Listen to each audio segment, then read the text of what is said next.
एक बार फिर केंद्रीय मंत्री प्रहलाद जोशी ने कांग्रेस पर निशाना साधा। केंद्रीय मंत्री प्रहलाद जोशी ने कहा कि सिद्धरामैया कांग्रेस पार्टी को डराने का काम कर रही है।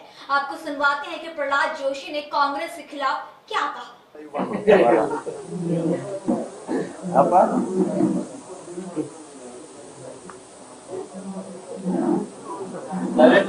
ಸ್ವಲ್ಪ ಶಾಂತ ರೀತಿಯಿಂದಿರಪ್ಪ. ಐಂದ ಹೆಸರಿನಲ್ಲಿ ಸಮಾಜವಾದಿ ಅಂತ ಹೇಳಿ ಆಡಳಿತಕ್ಕೆ ಬಂದವರು ಇವತ್ತು ಮೊದಲನೇದಾಗಿ ರೆಡ್ ಹ್ಯಾಂಡ್ ಸಿಕ್ಕಾಕೊಂಡ ನಂತರವೂ ಸಹಿತ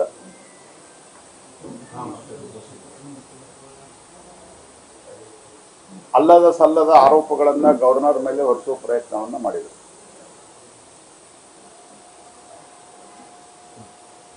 ನಮ್ಮ ರಾಜ್ಯದ ದುರಂತ ಏನಂತಂದ್ರ ಲಾ ಎನ್ಫೋರ್ಸಿಂಗ್ ಏಜೆನ್ಸಿಗಳು ಕೂಡ ಎಷ್ಟು ಪಕ್ಷಪಾತವಾಗಿ ವರ್ತಿಸ್ತಾ ಇದ್ದಾವೆ ಅಂದ್ರೆ ಗವರ್ನರ್ ಫೋಟೋಕ್ಕೆ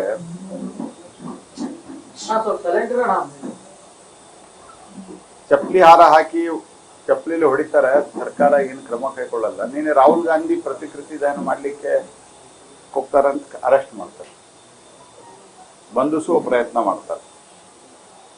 ಅಂದ್ರೆ ಯಾವ ರೀತಿಯಾದಂತಹ ವ್ಯವಸ್ಥೆ ಸಿದ್ದರಾಮಯ್ಯನವರ ಆಡಳಿತದಲ್ಲಿ ನಡೀತಾ ಇದೆ ಅನ್ನೋದಕ್ಕೆ ಇದೊಂದು ಉದಾಹರಣೆ. SCP TSP ಅನುದಾನ ಗ್ಯಾರಂಟಿಗೆ ಬಳಸಿದ್ರು.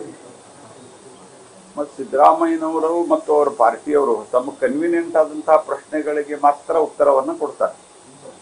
ಸ್ವಲ್ಪ ಕಾಂಪ್ಲಿಕೇಟೆಡ್ ಇತ್ತಂದ್ರ ಸಾಮಾನ್ಯವಾಗಿ ನನ್ನ ಪ್ರಶ್ನೆಗಳಿಗೆ ಉತ್ತರನ ಕೊಡಲ್ಲ ಅವ್ರು, ಯಾಕಂದ್ರೆ ಉತ್ತರ ಇರಲ್ಲ ಅವ್ರ ಕಡೆ. ಉದಾಹರಣೆಗೆ SCP TSP ಅನುದಾನ SCಗಳಿಗೆ ಹೋಗಿದೆ, ಗ್ಯಾರಂಟಿ ಯೋಜನೆ SCಗಳಿಗೆ SCP TSP ಅನುದಾನ ಉಪಯೋಗ ಮಾಡಿ ನಾವು ಗ್ಯಾರಂಟಿ ಕೊಡ್ತೀವಿ ಅಂತ ಹೇಳಿದ್ದೀರಿ ನೀವು. ರಾಜ್ಯದ ಎಲ್ಲಾ ಜಿಲ್ಲೆಗಳಲ್ಲಿ ಇವತ್ತು ವೃದ್ಧಾಪ್ಯ ವೇತನ, ಸಂಧ್ಯಾ ಸುರಕ್ಷಾ ಯೋಜನೆ, ವಿಧವಾ ವೇತನ, ವಿದ್ಯಾರ್ಥಿಗಳ ಸ್ಟೈಫಂಡು ಬರ್ತಾ ಇಲ್ಲ. ವಿಧವಾ ವೇತನ, ವಿದ್ಯಾರ್ಥಿ ವೇತನ ಮತ್ತು ವೃದ್ಧಾಪ್ಯ ವೇತನ ತಿಂಗಳ ಬರ್ಬೇಕು, ಬರ್ತಾನೆ ಇಲ್ಲ. ಈಗ ಇಲ್ಲೇ ಬೇಕಾದ್ರೆ ಇದ್ದವ್ರಿಗೆ ಯಾರನ್ನಾದ್ರೂ ಒಬ್ಬರು 4 ಜನ ಕೇಳಿ ವಿಚಾರಿಸಿದ್ ನಿಮ್ಮ ಮೀಡಿಯಾದವ್ರು, ಬರ್ತಾ ಇಲ್ಲ. ಈ ಸ್ಥಿತಿಗೆ ತಂದಿಟ್ಟು ರಾಜ್ಯಪಾಲರ ಮೇಲೆ ಹರಿಹಾಯ್ದು. ಆಯ್ತು, ರಾಜ್ಯಪಾಲರು ಕರ್ನಾಟಕ ರಾಜ್ಯದ ರಾಜ್ಯಪಾಲರಾಗಿ ಥಾವರ್ಚಂದ್ ಗೆಹ್ಲೋಟ್ ಅವರು ಅಧಿಕಾರ ವಹಿಸುವುದಕ್ಕಿಂತ ಮೊದಲು ಅವರು ಬಿಜೆಪಿಯಲ್ಲಿದ್ದರು. ಆಯ್ತು, ಆರೋಪ ಮಾಡಿದ್ರು. ಕೋರ್ಟ್ ಸುದೀರ್ಘವಾದಂತಹ ಒಂದು ಹಿಯರಿಂಗ್ ಅನ್ನ ಮಾಡಿದೆ. ಹೈಕೋರ್ಟ್ ಸುದೀರ್ಘವಾದಂತಹ ಹಿಯರಿಂಗ್ ಮಾಡಿದ ನಂತರವೂ ಸಹಿತ ಷಡ್ಯಂತ್ರ ರಾಜ್ಯಪಾಲರನ್ನು ಉಪಯೋಗ ಮಾಡ್ತಾರೆ. ಏನ್ what nonsense they are talking ಅಂತ ನನಗೆ ಇವತ್ತಿಗೂ ಅರ್ಥ ಆಗಿಲ್ಲ.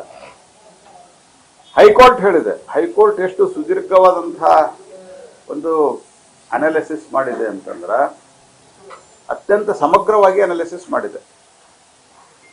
ಬೇರೆ ಯಾವುದೇ ಸಾಮಾನ್ಯ ನಾಗರಿಕನಿಗೆ ಇದು ಸಾಧ್ಯ ಆಗಲಿಕ್ಕೆ ಇಲ್ಲ, ಸಾಧ್ಯ ಆಗೋದನ್ನೇ ಇಲ್ಲ. ಇದು ಆಗಿರುವಂತಹದ್ದು ಮುಖ್ಯಮಂತ್ರಿಗಳ ಅವರು ಬೇರೆ ಬೇರೆ ಪದದಲ್ಲಿ ಕಳೆದ 16 ವರ್ಷದಲ್ಲಿ ಇದ್ದುದರಿಂದನೇ ಇದು ಸಾಧ್ಯವಾಗಿದೆ. ಅವರ ಶ್ರೀಮತಿಯವರ ಕೆಳಗೆ ನೋಡ್ಬೇಕು, ಸ್ವಲ್ಪ ಧ್ವನಿ ಆದ್ಮೇಲೆ ಅದನ್ನು ನಾನೇ ಲೈವ್ದಾಗ ಹೇಳಬೇಕಂತಂದ್ರೆ ಅರ್ಥ ಆಗ್ಬೇಕಲ್ಲ ಸ್ವಲ್ಪ ಯಾರಿಗಾರ. ಇದಕ್ಕೆ ನಿಮ್ಗೆಲ್ಲ ನಾ ಹೇಳಿ ಸ್ಟಾಫ್ ಹೇಳಿದ್ದೆ.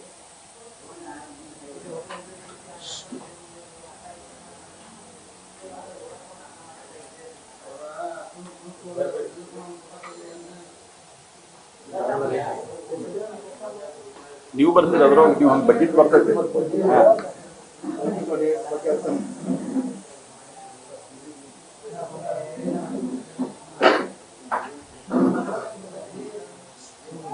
62 ಕೋಟಿ ರೂಪಾಯಿ ಮೌಲ್ಯದ 14 ನಿವೇಶನಗಳನ್ನು ಪಡ್ಕೊಂಡಾರ. ಅವರ ಹೇಳಿದ ಪ್ರಕಾರ ಹೈಕೋರ್ಟ್ನಲ್ಲಿ ಇದು ಬೇರೆ ಯಾರಿಗೂ ಸಾಧ್ಯ ಇರಲಿಲ್ಲ. ಒಂದು ಪ್ಯಾರಾ ನಾನು ಅವತ್ತು ಜಡ್ಜ್ಮೆಂಟ್ ಬಂದಾಗೂ ಅದನ್ನು ಓದಿ ಒಂದು ಪ್ಯಾರಾ ಕೋಟ್ ಮಾಡಿ ಹೇಳಿದ್ದೆ. ಈಗ ಅದನ್ನು ಮತ್ತೊಮ್ಮೆ ನಾನು ಪುನರುಚ್ಚರಿಸ್ತೇನೆ.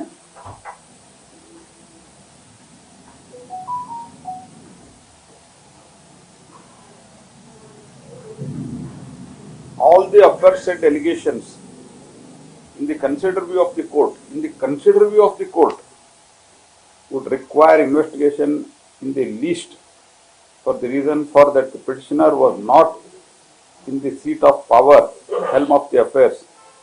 The benefit which is such a magnitude would not have flown. It has hitherto never flown to any common man, nor can it in future flow. It is unheard for a common man to get these benefits in such a quick succession, bending the rules from time to time.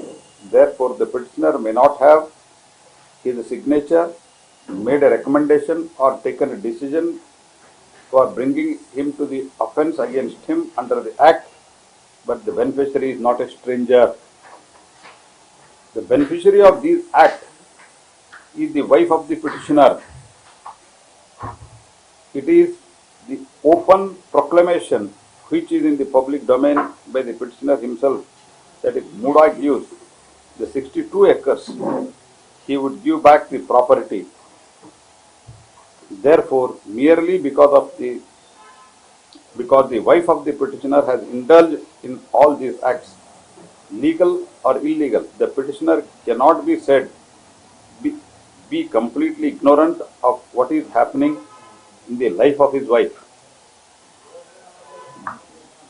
In prima facie, depicts the stretching of the arms of the undue influence and portrays the abuse of the power of the seat of the chief minister or any other post by the petitioner. ಇದಕ್ಕಿಂತ clear cut ಏನು judgment ಬೇಕು ಇವರಿಗೆ? ಇಟ್ಟು ಹೇಳಿದ ನಂತರ ರಾಜ್ಯಪಾಲರನ್ನ ದಿನ ಬೆಳಿಗ್ಗೆ ಮತ್ತು CBI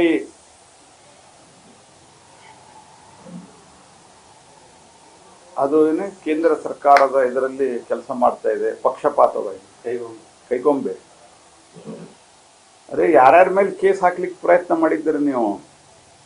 ಎಲ್ಲಾ ಕೇಸುಗಳು ಸುಳ್ಳಂತಾಗಿದ್ದಾವೆ ಹಿಂದೆ CBI ಇದ್ದ ನೀವಿದ್ದ ಕಾಲದಲ್ಲಿ.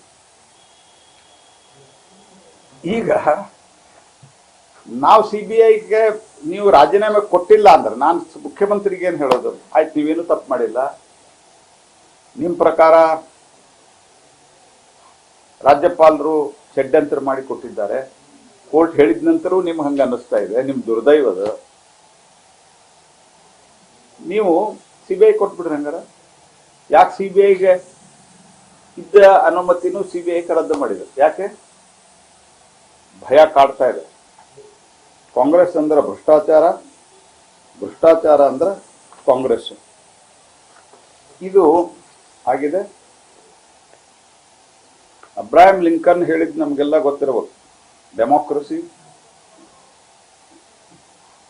ಇನ್ the is government of the people, by the people, for the people ಅಂತ. ಕಾಂಗ್ರೆಸ್ ಪಾರ್ಟಿ ಒಳಗ whether it is Rahul Gandhi or Sonia Gandhi or Siddaramaiah ಅವರಿಗೆ